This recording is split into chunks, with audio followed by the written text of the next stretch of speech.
எல்லாருக்கும் வணக்கம். நான் தான் உங்க விமல் வர்மன் பேசுறேன். எல்லா சொந்தங்களும் எப்படி இருக்கீங்க? நல்லா இருக்கீங்களா? எல்லாரும் நல்லா இருக்கணும், நல்லபடியா இருக்கணும் அப்படின்னு சொல்லிட்டு எல்லாம் வல்ல ஈசனையும் பெருமாளையும் வேண்டி விரும்பி கடுறேன்.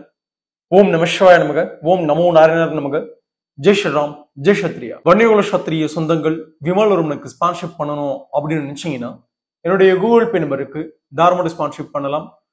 உங்களோட இந்த ஸ்பான்சர்ஷிப் இந்த சமூகத்துடைய பண்பாடு, கலாச்சாரங்கள், வரலாறுகள் மற்றும் வன்னியகுல சத்திரிய சமூகத்துடைய அரசியல் விஷயங்களை அடுதலைமுறைகிட்ட தெல்ல தெளிவாக எடுத்து போய் சேர்க்க உங்களுடைய ஒவ்வொருத்தருடைய ஒவ்வொரு ரூபா ஸ்பான்சர்ஷிப்பும் பயன்படும் அப்படின்னு இந்த நேரத்துல சொல்லிக்க கடமைப்பட்டிருக்க.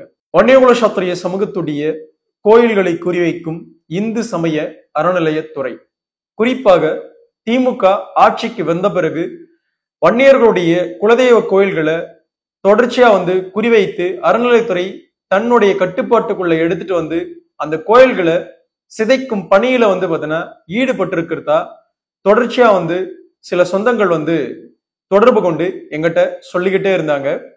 அதன் வாயிலாக நாம அவர்களுக்கு சில விஷயங்களை எடுத்து சொன்னோம். அதை தாண்டி தர்மபுரி, வேலூர், திருவண்ணாமலை அப்படின்னு சொல்லிட்டு 3 மாவட்டங்கள்ல 3 பகுதிகளில் வன்னியருடைய குலதெய்வ கோயில், அதாவது வன்னியர்கள் அவங்களுடைய பங்காளிகள்லாம் சேர்ந்து பாத்தீங்கன்னா கட்டி வச்சிருக்கிற கோயிலை பாத்தீங்கன்னா இன்னைக்கு இந்த அறநிலையத்துறை பாத்தீங்கன்னா கையில எடுத்துக்கிட்டு அங்க ஆட்டம் போடுற விஷயத்த எங்களால ஏற்றுக்கொள்ளவே முடியல.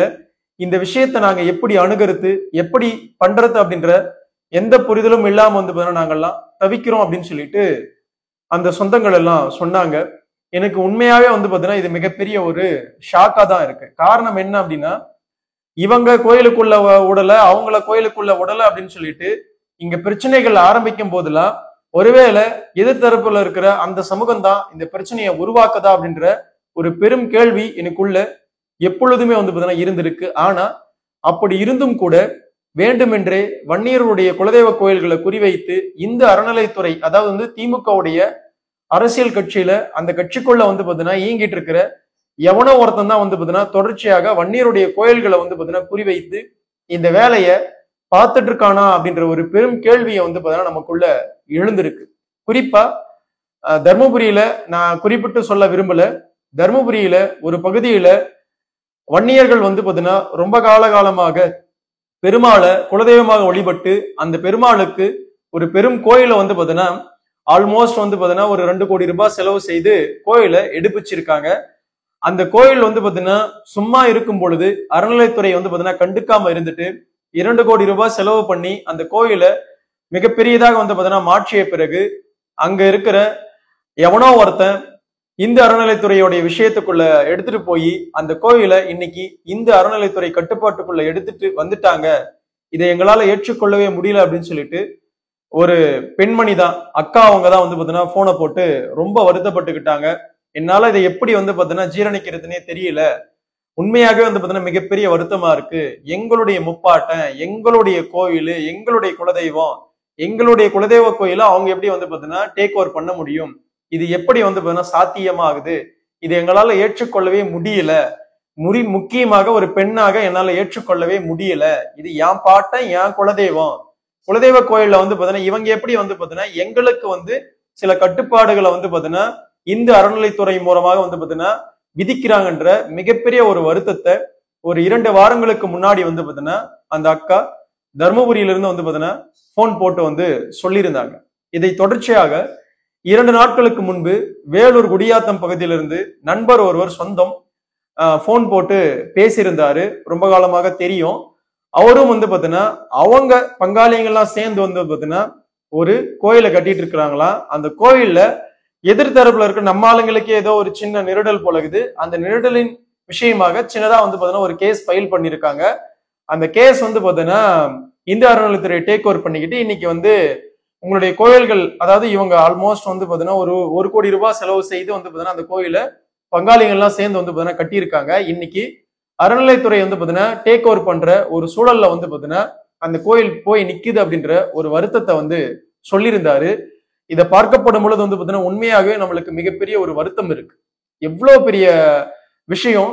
இதை நம்ம அசால்ட்டா பாத்தீங்கன்னா நம்ம மக்களும் நமக்கான உரிமைகள் என் பங்காளி தானே கட்டுறான், என் சொந்தக்காரன் தானே கட்டுறான் அப்படின்ற எந்த ஒரு சுய சிந்தனையும் இல்லாம கேச போடுறோம், இதை போடுறோம், அதை போடுறோம்னு சொல்லிக்கிட்டு நம்மளுடைய கோயில்களை வந்து பாத்தீங்கன்னா நமக்கும் அவனுக்கு சம்பந்தமே இல்லாதவன்லாம் இந்த அறநிலைத்துறையிலிருந்து வந்து நம்மளை கட்டுப்படுத்திட்டு இருக்கிறான் அப்படின்ற சுய சிந்தனை கூட வந்து பாத்தீங்கன்னா பல வன்னியர்களுக்கு இல்லாம இது போன்ற வேலைகளை பார்க்கப்படும் பொழுது உண்மையாகவே வந்து பாத்தீங்கன்னா வருத்தமா இருக்கு. குறிப்பாக குடியாத்தம்ல இருந்து அவர் பேசியிருந்த அவருடைய விஷயத்துல பார்க்கப்படும் பொழுது அங்க இருக்கிற வன்னியர்கள் வந்து நீங்க யோசிக்கணும், புரியுதுங்களா?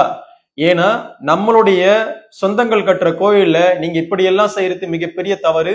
இதோடைய தவறின் நீட்சியாக நமக்கு சம்பந்தமே இல்லாம எவனோ ஒருத்த அறநிலைத்துறையில இருந்து வந்து பாத்தீங்கன்னா நமக்கு கட்டுப்பாடுகள் வந்து பாத்தீங்கன்னா விதிக்கிறான். இதை நம்ம ஏன் வந்து பாத்தீங்கன்னா யோசிக்க மாட்டேங்கிறோன்ற ஒரு சுய சிந்தனையை வந்து பாத்தீங்கன்னா நீங்க கண்டிப்பா இந்த காணொலியை பார்த்தீங்க அப்படின்னா முடிஞ்ச அளவுக்கு வந்து பாத்தீங்கன்னா புரிந்து கொள்ள பாருங்கள் அப்படின்னு அன்பான வந்து பாத்தீங்கன்னா அந்த சொந்தங்களுக்கு சொல்லிக்க விரும்புறேன். இப்படி பல இடங்கள்ல வந்து பாத்தீங்கன்னா வன்னியருடைய கோயில்களை வந்து பாத்தீங்கன்னா குறி வச்சிருக்காங்க. அதே போல தர்மபுரியில வந்து பாத்தீங்கன்னா மொரப்பூர் பகுதியில ஒரு கோயிலை குறி வச்சிருக்காங்க.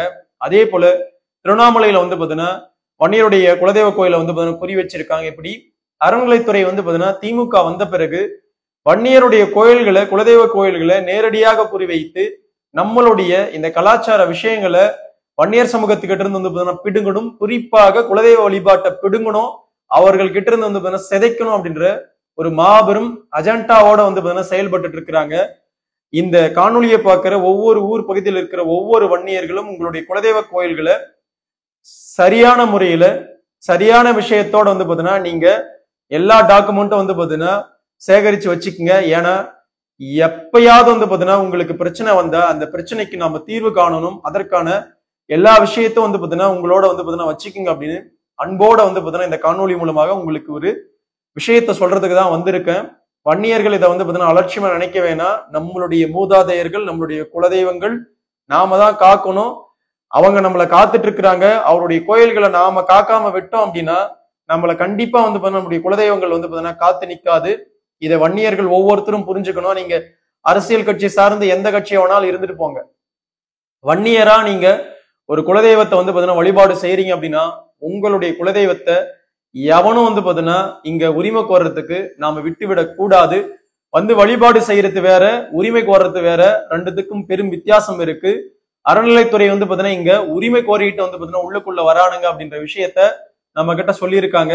அதனால கண்டிப்பாக வன்னியர்கள் வந்து பாத்தீங்கன்னா விழிப்புணர்வோட இருக்கணும் அப்படின்றதுக்காக தான் இந்த காணொலியை பதிவு பண்றேன். குறிப்பா நம்மளுடைய தர்மபுரியிலிருந்து கால் பண்ணி சொன்ன அந்த அக்காவும் அதே விஷயத்த தான் கேட்டுக்கிட்டாங்க. 2 நாட்களுக்கு முன்னாடி வந்து பாத்தீங்கன்னா பேசின நண்பர் வந்து பாத்தீங்கன்னா குடியாத்தம்ல இருந்தும் அதே தான் சொல்லிக்கிட்டாரு. நம்ம மக்களுக்கு இன்னும் புரியல, தெரியல. இது போன்ற பிரச்சனைகள் வந்து நம்மளுடைய குலதெய்வத்தை சுற்றி, நம்மளுடைய கோயில்களை சுற்றி இருக்குது. அந்த புரிதலை வந்து பாத்தீங்கன்னா மக்களுக்கு ஏற்படுத்தியே தீரணும்.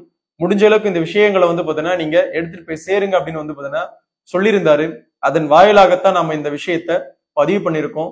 சொந்தங்கள் தெள்ள தெளிவாக இருங்க, விழிப்புணர்வோட இருங்க அப்படின்னு அன்போட கேட்டுக்க விரும்புறேன். நம்மளுடைய குலதெய்வங்களை நாம காக்கல அப்படின்னா நம்ம குலதெய்வங்கள் நம்மளை காத்து நிக்காது, நம்மளுடைய அடுத்த தலைமுறைய காத்து நிக்காது அப்படின்னு நான் சொல்லி உங்களுக்கு தெரிய வேண்டியதில்லை. உங்களுக்கே புரியும், உங்களுக்கே தெரியும். அதனால இந்த நேரத்துல வன்னியகுல சத்திரியர்கள் வந்து பாத்தீங்கன்னா ஒற்றுமையோட செயல்படணும். பங்காளிங்க, அங்காளிங்க, மாம மச்சான் எல்லாருமே வந்து குலதெய்வ கோயில்களை வந்து பாத்தீங்கன்னா சரியாக வந்து பாத்தீங்கன்னா நாம நம்மளுடைய பங்காளிங்க கிட்ட இருக்கு, நம்மளுடைய மச்சான் கிட்ட இருக்கு, நம்மளுடைய சொந்தக்காரங்க கிட்ட தான் வந்து பாத்தீங்கன்னா இன்னைக்கு வரைக்கும் அந்த கட்டுப்பாட்டுக்குள்ள இருக்குன்ற நம்மளுடைய கோயில்களை, நம்மளுடைய குலதெய்வங்களை நாம எவனுக்கும் வந்து பாத்தீங்கன்னா விட்டு கொடுக்காம, குறிப்பாக அறநிலைத்துறை அப்படின்னு சொல்லிக்கிட்டு வர இது போன்ற பேடிகளுக்கு வந்து பாத்தீங்கன்னா நம்ம விட்டு கொடுக்காம நாம காத்து நிக்கணும் அப்படின்னு அன்போட சொல்லிக்க விரும்புறேன்.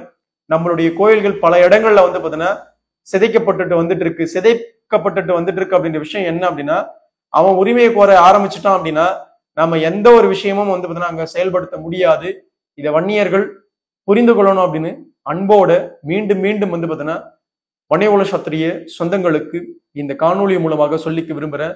மீண்டும் சொல்றேன் பாருங்க, வன்னியகுல சத்திரிய சமூகத்துடைய கோயில்களை குறிவைக்கும் இந்து சமய அறநிலைத்துறை முடிந்த அளவுக்கு வன்னியர்கள் விழிப்புணர்வோட வந்து பாத்தீங்கன்னா அனைத்து மாவட்டங்கள்ல இருக்கிறவங்களும் இருந்துக்குங்க அப்படின்னு மீண்டும் மீண்டும் அன்போட வந்து பாத்தீங்கன்னா விமல்வர்மன் சொல்லிக்க கடமை பட்டிருக்க. நன்றி, வணக்கம். வாழ்க வளர்க வன்னிய பெருங்குளம், வாழ்க வளர்க வன்னியகுல சத்திரிய சமூகத்தின் பண்பாடும் கலாச்சாரமும் வரலாறும் மற்றும் வன்னியகுல சத்திரிய சமூகத்துடைய சத்திரிய தர்மமும் மேலோங்கிட்டு அடுத்த ஒரு நல்ல காணொலியில சந்திக்கிறேன். சத்தியமா சொல்றேன் சார், நான் இது சும்மா ஹாபிக்காக பண்ணல, 100% ப்ரொஃபஷனல்.